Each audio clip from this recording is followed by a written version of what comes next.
C'est à la corniche de Brazzaville, sur une étendue d'un hectare, que l'ancienne ministre française Ségolène Royal, en séjour au Congo en compagnie de la ministre en charge de l'économie forestière, a procédé au planting d'arbres dans ce site. Il s'agit de 2500 plants d'acacia plantés à la corniche de Brazzaville. L'Afrique est victime du dérèglement climatique à cause de l'utilisation des énergies fossiles par les pays du Nord et n'est pas responsable du dérèglement climatique, mais le subit très directement à cause du réchauffement, de la sécheresse, etc. Et la meilleure façon de lutter contre le réchauffement climatique, d'abord, c'est de réduire, bien sûr, les émissions de gaz à effet de serre, mais c'est aussi la replantation. Pourquoi la replantation? Parce que la forêt, comme l'océan, est le principal puits de carbone.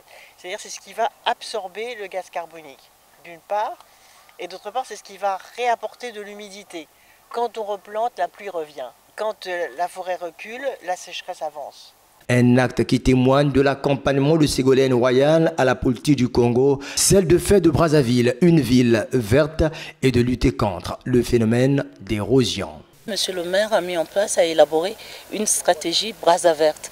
Et Brazzaverte va être réalisée avec les efforts du ministère, avec les techniques et les techniciens du ministère. Nous voulons reboiser, végétaliser ce site tout au long de la corniche pour protéger la corniche contre les érosions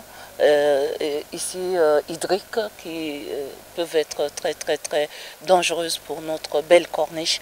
Donc nous avons entrepris de faire des grands programmes de reboisement tout au long de cette corniche. Sensibiliser la population au planting d'arbres pour préserver l'environnement est une opération qu'intensifie le ministère de l'économie forestière.